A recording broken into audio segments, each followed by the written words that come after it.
¿Y hay algún momento en el que quieras darle un mensaje a tus fans? A un artista experimentando gravedad cero en un tiro parabólico en Rusia.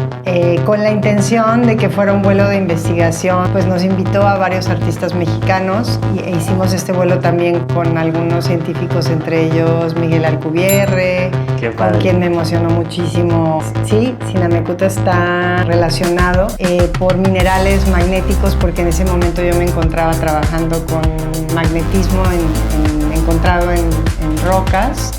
Y bueno, me encontré con un mineral muy específico que se llama pirrotita. Habíamos hecho proyecto Gilberto y yo sobre sonificación de campos magnéticos encontrados en la superficie de meteoritos.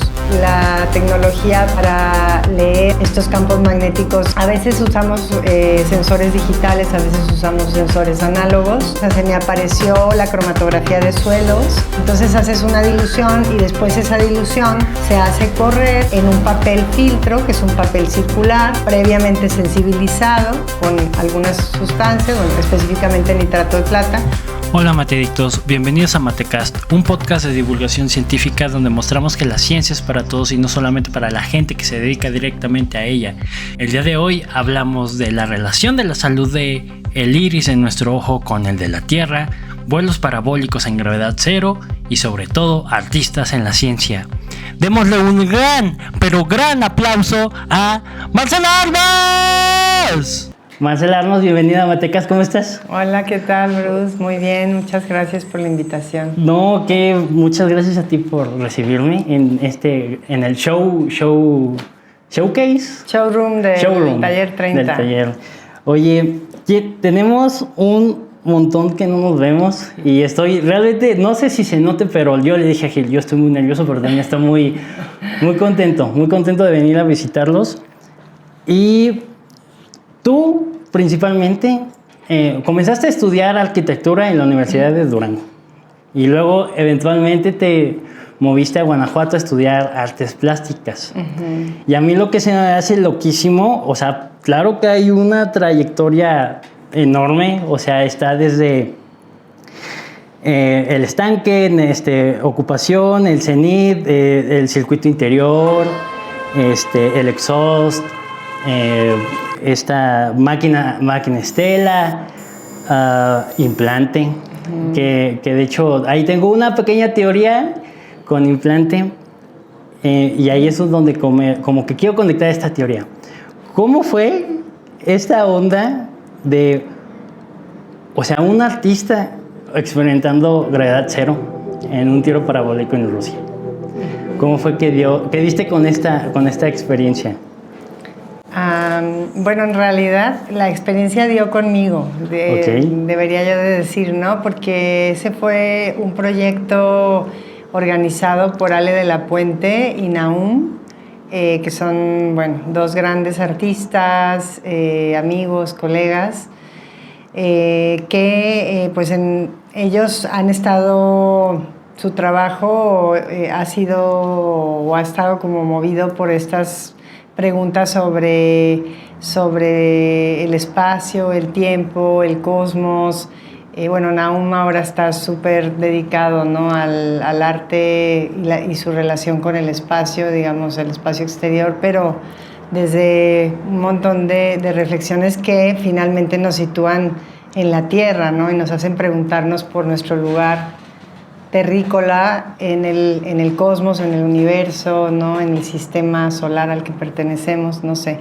Entonces, a partir de allí ellos organizaron este vuelo en Star City, que es digamos, como el paralelo, no sé si debería decirlo así, pero de la NASA, en Rusia, en Moscú, con la intención de que fuera un vuelo de investigación que se abriera a artistas, ¿no? Entonces, pues nos invitó a varios artistas mexicanos e hicimos este vuelo también con algunos científicos, entre ellos Miguel Alcubierre, con quien me emocionó muchísimo, pues no solo hacer el vuelo, ¿no?, sino tener este acercamiento y este contacto y poder tener también un intercambio, ¿no?, en relación a muchos temas pues que hemos estado trabajando, hagamos o no arte espacial, digamos, espacial del espacio exterior, porque yo creo que todo arte es espacial de alguna forma, ¿no? Espacio temporal también de alguna forma. Entonces, bueno, pues hicimos el vuelo, fue una experiencia muy especial, sí, muy singular. Sí es algo que no se me va a olvidar en toda mi vida, yo creo, lo agradezco mucho. Y pues más allá de lo que haya surgido de allí, digamos, como una respuesta artística, si lo podemos llamar así, pues creo que la experiencia sí se conecta, o sea, se ha ido hilvanando con muchas otras de nuestros andares, ¿no? Y de nuestras preguntas. Y bueno, Gil me platicaba que él durante esta experiencia pues como que se enfocó un poquito más con el rollo de pues esta sensación de experimentar esta microgravedad, pero a mí lo que me llamó mucho la atención en mi estalcada, como dicen los chavos, me encontré un video donde pues estás ahí haciendo pues, tus ondas en gravedad cero, pero vi que traías algo y siento o de cierta manera percibo que a lo mejor es una de las muestras de implante. No sé si sea cierto o qué tan mal tenga esta teoría. Fíjate que observaste muy bien. En realidad no es una de esas muestras, no es específicamente uno de los, se llaman núcleos y me gusta más llamarlos testigos porque también se llaman testigos, ¿no? No es un testigo del suelo de Denver ni de Ciudad de México, que fueron los suelos que digamos, son parte de este intercambio. Sí, exacto. De este trasplante o implante, ¿no?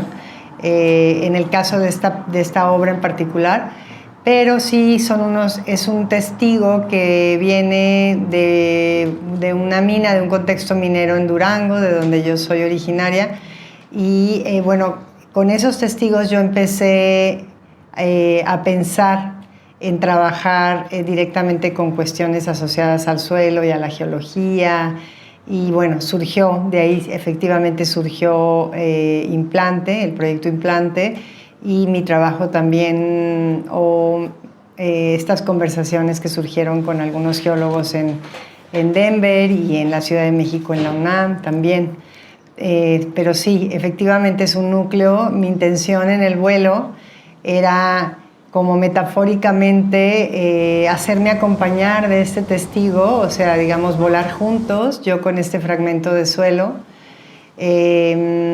entendiendo que los testigos, pues de alguna manera los asociamos con una especie de lectura, son como libros que nos muestran un pedacito o una fracción de una historia, de una gran historia, digamos en términos geológicos se entiende así, ¿no? Una historia profunda, una geología profunda, es una gran imagen que en realidad no conocemos, ¿no? Que tenemos o que figuramos en nuestra imaginación, digamos científicamente, bueno, pues se estudia el suelo, y con todos estos estudios que se van haciendo con diferentes aproximaciones científicas o metodológicas, después se generan correlaciones, ¿no? Y entonces es así que vamos especulando sobre lo que es el tiempo profundo, lo que es la historia de la Tierra y cómo se vinculan estas especulaciones que por supuesto con el tiempo se van nutriendo, van cambiando, etcétera, ¿no? Entonces la idea era, para volver un poco al vuelo y no perderme en el espacio sideral. Para nada, está súper bien, sí, yo encantadísimo. Es como fue hacerme acompañar de este testigo pensando también en qué le pasaría a esta historia compactada o sedimentada, ¿no? Historia sedimentaria, valga la redundancia. Si la ponemos a volar en 0 gravedad, y entonces, bueno, en realidad fue como abordar o tratar de crear otra narrativa, otro relato o un microrelato sobre el vuelo de este testigo junto conmigo, ¿no? Yo creo que ese trabajo todavía está en proceso, en realidad. Pero, bueno, su etapa más importante fue el vuelo. Sí. Y bueno, justo ahorita me encantó esa palabra, ese testigo. Hay otro que me llama a mí mucho la atención como ingeniero, y más porque estás trabajando bueno, en ese trabajaste con frecuencias. En la parte de, bueno, a lo mejor puede que esté un poquito mal, pero a lo mejor esta parte, la de Sinamecuta. Gracias, sí, perdón. A mí también me cuesta trabajo. ¿Eso fue como tal la exposición o es la pieza? Sinamecuta es otro proyecto que también obviamente está vinculado pues yo creo que con todo mi trabajo, ¿no? En todo mi trabajo hay como un llamado a observar nuestro ser tierra, ¿no? Nuestro ser geología. Bueno, geología pues al final es el estudio de la tierra, ¿no? Es un término más que habla de la ciencia que estudia la tierra. Entonces decir que somos geológicos o que todo es geológico, pues también me parece como algo parcial, porque es una visión, es una posición, ¿no? O una visión desde una postura específica que es la ciencia, que bueno, ha sido, la ciencia pues nos ha dado, nos ha brindado muchos conocimientos, pero también nos ha puesto límites, marcos de referencia, ¿no? Entonces, yo quisiera decir que yo pienso y siento que, y bueno, lo hemos estado hablando, yo creo que mucha gente, ahora que estamos también recuperando otras epistemologías, otras maneras de entender la vida, otras formas de acercarnos culturalmente a la vida, al mundo, entendemos que la ciencia pues, nos ha dado un marco estrecho, ¿no? De pensamiento, y que afuera de ese marco hay muchas cosas. Pero bueno, para regresar otra vez a Sinamecuta, pues sí, Sinamecuta está relacionado con estas preguntas sobre nuestra relación con la tierra, y se desarrolla en un contexto minero también, en el contexto de una búsqueda personal por minerales magnéticos, porque en ese momento yo me encontraba trabajando con magnetismo encontrado en rocas.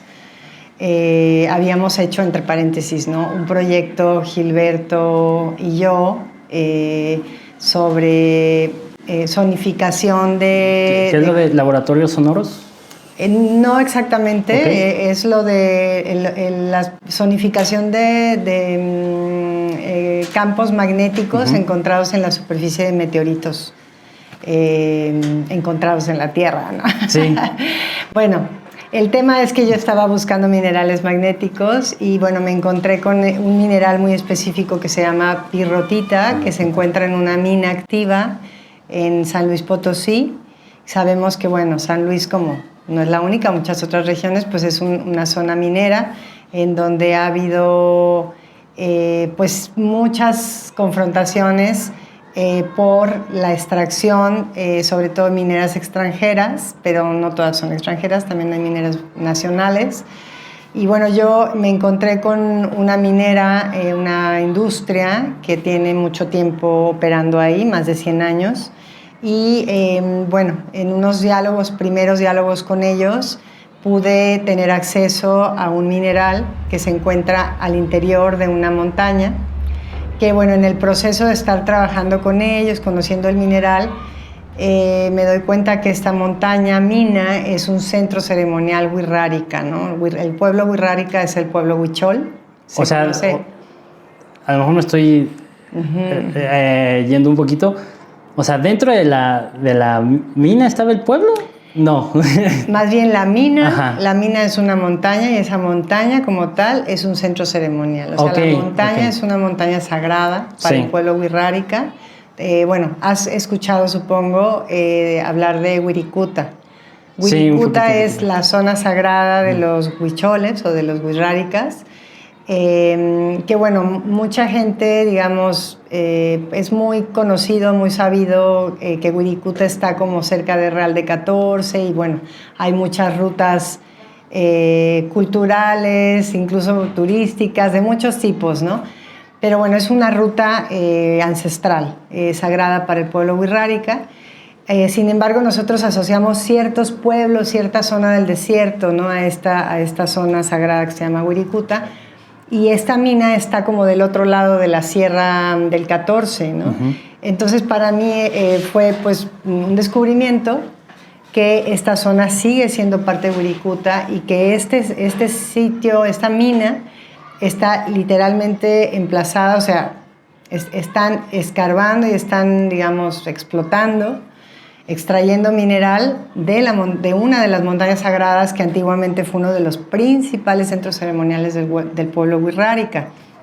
Y que bueno, ahora es muy problemático porque ellos incluso ya no lo tienen dentro de su ruta de peregrinaje, digamos, ha sido sacado de esta ruta precisamente porque pues ahora está sitiado, hay una empresa privada, es una propiedad privada protegida por pues las leyes del Estado. Entonces, bueno, cuando yo me di cuenta que yo me encontraba trabajando en ese lugar, yo ya estaba trabajando con este mineral, o investigándolo, explorándolo, preguntándole qué podría yo hacer con él. Pero bueno, me cambió mucho la orientación, pues cuando descubrí esto. Entonces, a partir de eso, bueno, decidí orientar el proyecto y desarrollarlo como todo el proyecto, toda mi exploración, como un proceso ceremonial o un proceso ritual, ¿no? Entonces, cada uno de los pasos que yo fui dando en adelante, pues fueron con la intención de crear un espacio, una ceremonia, ¿no? Entonces, bueno, así se hizo. Yo estuve trabajando con un fragmento de este mineral pirrotita, que es una especie de imán natural. Es como una prima hermana de la magnetita, que es otro mineral que también tiene propiedades magnéticas, cualidades magnéticas. Y como todo imán natural, o como todo imán que conocemos, pues estos minerales tienen esta virtud de poder guardar registros como memorias en el lenguaje de las frecuencias. Pues del magnetismo, digámoslo así, o del electromagnetismo, que es un lenguaje universal, ¿no? Es un lenguaje que está en el universo, ¿no? En toda la materia, en diferentes grados, niveles, intensidades, pero está presente, ¿no? Entonces estos minerales son, digamos, esto es mi lenguaje, no es un lenguaje científico, pero yo diría que eso es un mineral hipersensible al magnetismo, ¿no? Hipersensible a este rango sí, efectivamente, de frecuencias. Entonces, bueno, como parte de este ritual, y un poco porque mi trabajo en ese momento, pues, como que se desplazaba por esta idea de crear artefactos, crear instrumentos. Bueno, pues eso fue lo que yo decidí hacer, construir un instrumento que me permitiera interpretar en cierta forma una lectura de esa memoria, de ese registro del mineral, pues con este instrumento, ¿no? En un contexto ceremonial, ¿no? Entonces lo que hicimos fue hacer una lectura y un proceso de escucha, digamos, de la interpretación sonora que puede registrar la una interpretación sonora de una lectura del registro magnético de la pirrotita. Y en el contexto de la ceremonia hicimos también una reescritura, ¿no? Sacamos una señal eléctrica de nuestros corazones, y esta señal eléctrica fue, digamos, una señal eléctrica puede ser transformada en un campo magnético y viceversa, y este campo magnético, por medio de una bobina puede inducir un campo magnético a otro cuerpo. Entonces, digamos, escribimos pues esta información de un pulso vital procedente de nuestros corazones. Y por ejemplo, o sea, no fue con el mismo pues este aparato de lectura como con el que usaron con la piedra, con la de la pierrotita, o fue con otro aparato, fue un aparato similar? Bueno, sí construimos un instrumento específico para la ceremonia. Es un instrumento de viento con un fuelle, es como una especie de pulmón, bueno, se parece a un acordeón. Sí. Entonces este fuelle, lo que a mí me gustó mucho es que, digamos, yo entendía este instrumento como un instrumento que podía cantar. Okay. Y que ese canto necesitaba, para poder suceder, el viento y el aire de la montaña donde estábamos, ¿no? Entonces era con ese viento provocábamos el canto del instrumento, y ese instrumento en realidad canta, porque todavía existe, recibe datos que son recolectados de la roca con otro instrumento que es como una especie de lector de campo magnético, ¿no? Con ese lector nosotros recogemos algunos datos y esos datos son enviados a este otro pulmón. Y con ese pulmón, digamos, va interpretando con notas esa lectura que recibe, ¿no? Okay. Pero sí fue un instrumento construido ex professo para este proyecto. Hemos creado otros instrumentos diferentes, por ejemplo, para el proyecto que nombramos Sideral, que es el proyecto que te contaba con meteoritos, y algunos otros que si bien se parecen mucho porque la tecnología para leer estos campos magnéticos, a veces usamos sensores digitales, a veces usamos sensores análogos, pero digamos pues la lógica, no me gusta la palabra, pero sí, es la misma. Sin embargo, la salida, es decir, la voz, va cambiando de un proyecto a otro, ¿no? Sí.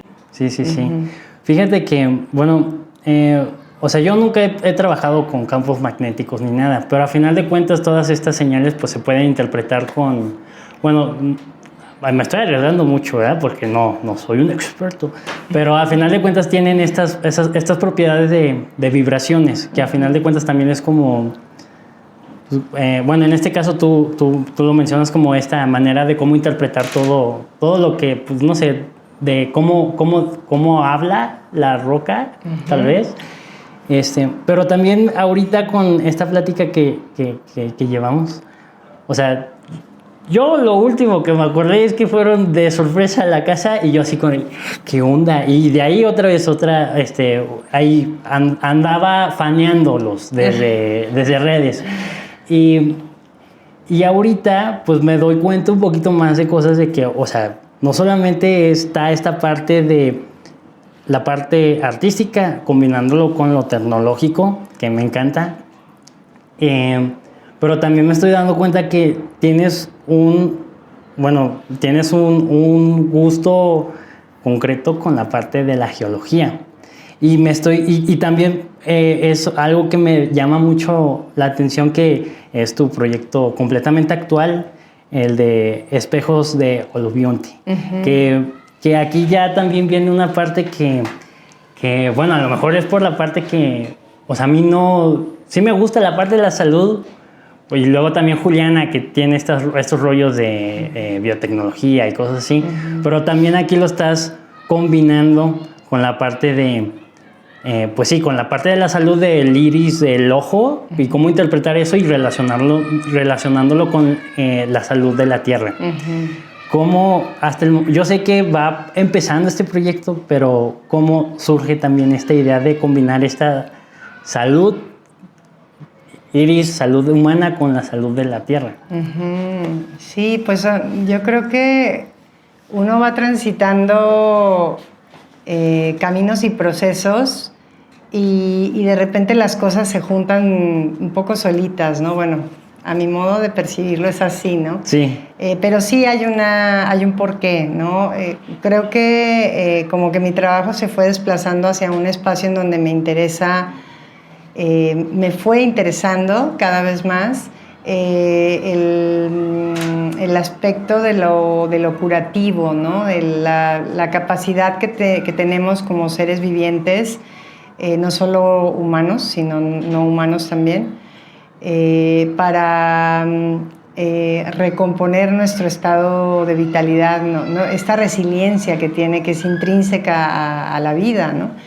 Y bueno, esto también en Chinamecutá está presente, o sea, esta necesidad como esta necesidad como de dirigir o de redirigir la intencionalidad de mis procesos, toda esta energía que uno pone en el trabajo, en la creación de obras, materiales, ¿no? Instrumentos o procesos de investigación, como llevarlos a estas preguntas sobre cómo podemos, sobre todo en estos tiempos de crisis, una crisis, bueno, muchas crisis de valores, ¿no? Tan profundas que estamos viviendo, pues a mí me interesa, ¿no? O sea, es algo que, en lo que me interesa poner mi energía, ¿no? Y desde hace varios años también, en paralelo a mi trabajo artístico, en paralelo y digamos no tan en paralelo también, pues he estado aprendiendo a conocer la medicina mexicana tradicional, basada en plantas. Y por otro lado también por un proyecto de vida que tenemos, que es un proyecto de vivienda, de vivir en la tierra, de aprender de la tierra, un proyecto relacionado con asuntos sobre agroecología, ¿no? Sobre el bien, los bienes comunes, sobre el buen vivir. Pues de pronto se me aparecieron, ¿no? O sea, se me apareció la cromatografía de suelos, que es una técnica que en realidad conocida desde hace mucho tiempo. Originalmente viene de Europa, de un señor que se apellida Pfeiffer, que bueno, fue uno de los primeros, o sí fue quien realmente aterrizó la cromatografía de suelos ya como una técnica, una metodología que permite gráficamente poder observar la vitalidad, el estado de salud de los suelos. Y entonces ahora, bueno, desde hace algunos años en Latinoamérica se ha estado poniendo en práctica, hay mucha gente interesada en aplicar esta metodología, sobre todo pues gente asociada al campo, ¿no? A la agricultura, comunidades campesinas. Y lo que es muy bonito de esta metodología es que pues es algo que podemos aprender todos, es una metodología, no quiere decir que sea necesariamente súper fácil de hacer, pero es relativamente accesible. Y bueno, yo diría que es como de código abierto, ¿no? En ese sentido, que es una metodología que propone la autonomía de las personas para poder conocer el estado de salud de sus suelos y no tener la necesidad de invertir grandes cantidades de recursos en laboratorios científicos o con gente muy especializada, sino que tú puedes estudiar esto y es asequible, ¿no? Y eso me parece algo muy importante de tener en estos tiempos. Y bueno, cuando yo observé la cromatografía de suelos... La cromatografía... Cromatografía significa escritura de color. Entonces escritura de color. Ajá, es un método, es una técnica como alquímica, diría yo. Creo que ya hay una pieza, ¿no? Bueno, hay un proceso, y entonces ahí hay un montón, hay algunas imágenes, pero yo te puedo pasar imágenes para que puedas a lo mejor de pronto ilustrar un poquito, claro. Que la gente pueda saber de qué estamos hablando. Pero bueno, básicamente se basa en tomar muestras de un suelo, de una tierra específica, la que sea. Con ese suelo se hace todo un proceso pues, de trituración, de secado, y después haces una dilución que se parece mucho a la forma en la que hacemos diluciones con plantas para obtener medicinas, por ejemplo, ¿no? Entonces haces una dilución y después esa dilución se hace correr en un papel filtro, que es un papel circular, previamente sensibilizado con algunas sustancias, bueno, específicamente nitrato de plata, Hay un protocolo a seguir, ¿no? Un proceso. Entonces después, cuando esa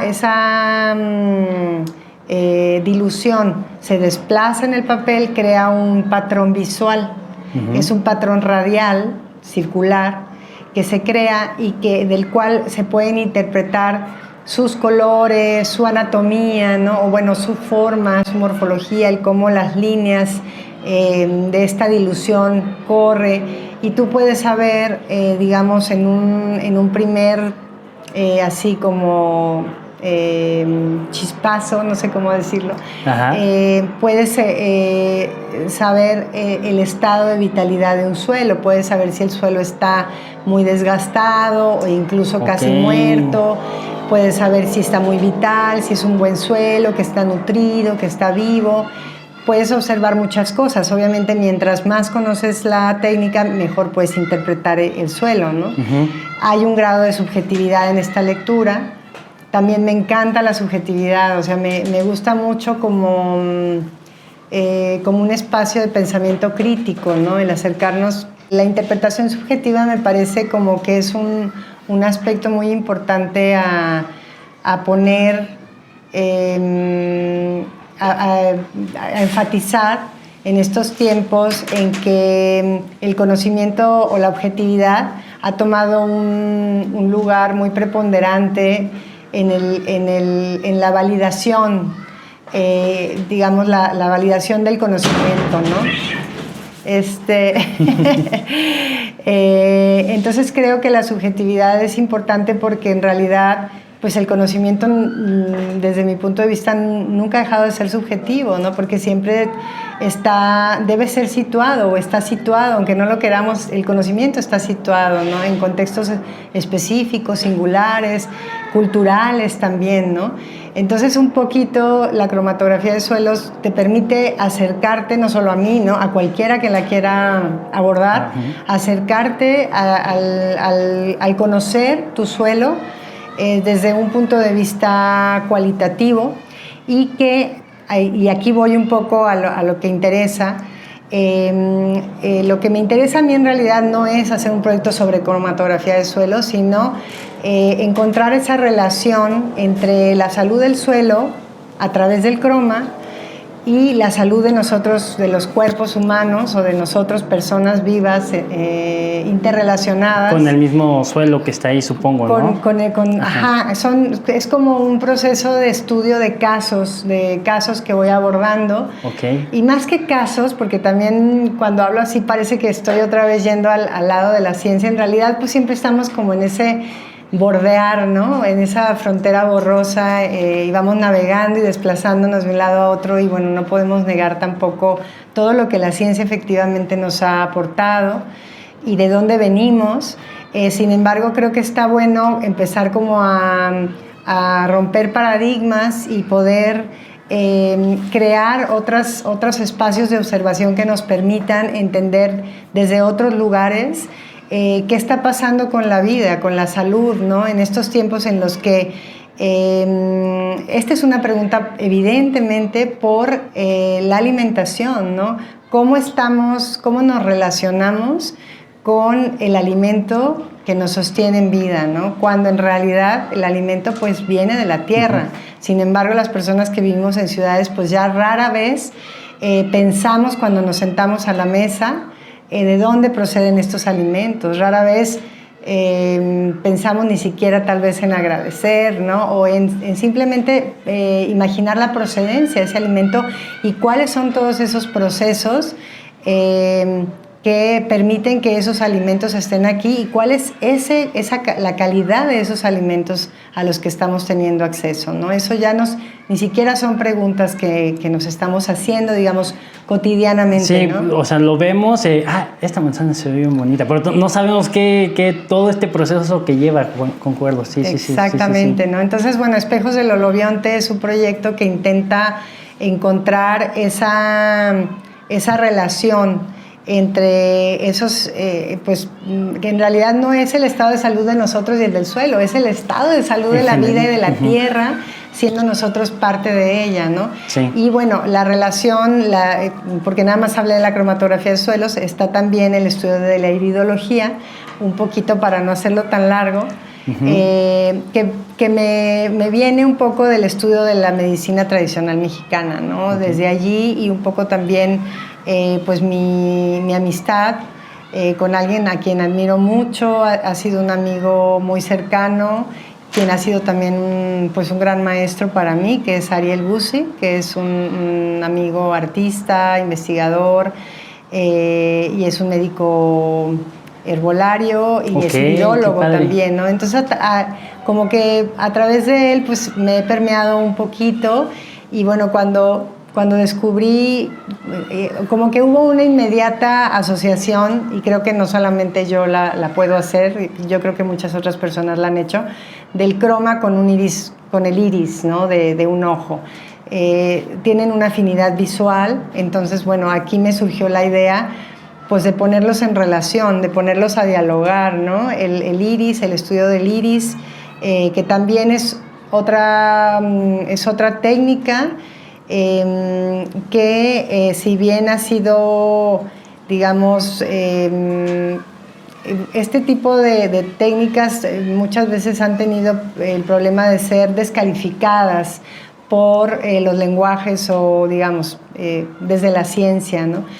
Sin embargo, pues tiene también estas características de ser algo que puede ser, es un tejido de nuestro cuerpo que está interconectado con cada rincón de nuestro cuerpo a través de miles o millones de terminaciones nerviosas, y revela en su tejido signos que pueden ser interpretados, ¿no? Y que revelan muchas cosas de nuestra vida, revelan nuestra herencia, nuestra condición de salud, pueden revelar nuestro estado de fragilidad o el estado de fragilidad de determinados sistemas o órganos de nuestro cuerpo, ¿no? Y en conjunto con el conocer nuestra biografía y nuestra historia personal, porque ambas técnicas se relacionan con la biografía, o sea, no son técnicas que tú puedes simplemente, vamos a ver un iris o vamos a ver un croma y vamos a interpretar de la nada, ¿no? Necesitamos correlacionarlas con la historia singular de cada persona, de cada suelo. Y es lo mismo que hacen los geólogos en la gran imagen, ¿no? De la Tierra, que toman pedacitos y después las juntan, ¿no? Y arman un rompecabezas. Y al final de cuentas yo creo, en el fondo, que no nos alejamos tanto la ciencia y los que no estamos, digamos, en esos lenguajes que son validados como ciencia, ¿no? Sí. Pero donde se escurre la ciencia, ¿no? O sea, yo creo que por ahí yo no lo articulo completamente bien, pero una amiga ayer lo mencionó, que, o sea, ella es ingeniera, futura ingeniera, pero ella menciona que o sea, si quieres hacer ciencia o quieres hacer cualquier cosa, con que tengas el objetivo y sepas cómo redirigir todo esto, yo creo que es lo más importante. Y yo creo que en este caso, pues, lo estás súper aplicando, ¿no? Que justo es el tema principal del podcast, que por esa misma razón, pues, yo vengo a aprender un poquito más de ustedes, que es justo lo que está pasando justo ahorita, cómo es que relacionan tanto, pues, esta pasión y el querer saber, aprender, pero sobre todo querer enlazarlo con las cosas que les interesan, ¿no? Así es. Yo sé que, bueno, en este caso, pues estamos tocando el tema de la salud, y yo sé que a veces cuando uno puede que estemos muy bien, pero también cuando estemos bien, puede que tengamos una gripita y nos chequeamos también, ¿no? Entonces no sé si, bueno, esto último de espejos del holobionte, a mí la neta ahorita pues me voló la mega cabeza, pero no sé si tengas algún mensaje en general para tus fans, o en general un mensaje para... Bueno, nada más Ahí. a lo mejor para cerrar un poco, porque luego hay muchas cosas que decir. Respecto a este mismo proyecto, tal vez como decir que el propósito del proyecto no es decir, no es como justo volver a caer en un espacio de validar qué es lo que está bien y qué es lo que está mal y quién está enfermo y quién no está enfermo. No es esa la intención. La intención es más bien como desde el arte encontrar, que ese es el reto del proyecto, ese espacio de relación, más bien como para trazar un horizonte que nos permita solo observar cómo están tejidas nuestras relaciones con la vida, ¿no? En diferentes contextos, en el campo, pero también en la ciudad, en México, pero quizá en distintos lugares de México también, ¿no? Que no es el mismo México, o en otros países también. Entonces, como eso, tratar de dibujar o de establecer, de crear un horizonte que nos permita, sobre todo, conversar sobre esto, ¿no? Ujú. Eso creo, y pues nada más agradecerte, Bruce. No, gracias a el ti espacio, la invitación, la visita también aquí. Ay, sí, a mí me encantó, me a encantó. lo mejor algún día puedes venir a entrevistar al Taller 30 y a que conozcan el espacio, porque es un espacio bien bonito y activo. Sí, yo encantadísimo, y gracias también por aceptar la invitación, por invitarme. En un futuro yo creo que sí me doy una vuelta. Ya, si todo sale bien, a lo mejor ya no voy a andar por Guanajuato, tal vez por acá Querétaro. No sé si sea lo mismo. Ajá. Yo creo que está más cerquita. Pues no sé. O 2, 3, ¿no? Se me hace que está igual. Está igual de Querétaro lejos, de ¿no? Guanajuato, sí, más o menos es como 40 minutos, 50 minutos, algo Ok. así, ¿no? Bueno, pues igual. Sí, pero bueno, pues aquí está el espacio. Muchas y gracias. Y Gracias. bueno, igual estamos a un mensaje de distancia, pero también estamos a muchos amores. Pues entonces, pues ya cerrando el capítulo, pues nomás, pues este fue el capítulo con Marcela Armas, por si quieren irle a darle amor al canal, al episodio, ir a fanear aquí. Bueno, no sé qué tan de acuerdo estés con que salgan aquí tus redes. ¿Mis redes? Tus redes sociales ahí para claro. que te vayan a Adelante, seguir, te sí. vayan, pues sí, No, se más vayan que- dando qué onda con lo que estés haciendo, igual tú conjunto con Gilberto y pues todo. Seguro que sería sí. todo. Bueno, pues entonces Pues sería un todo. gusto, Sí. hasta pronto. Adiós. Va, pues muchas gracias. A ti, Marce. Bruce, qué gusto, Ay, ¿eh? bueno. Ay,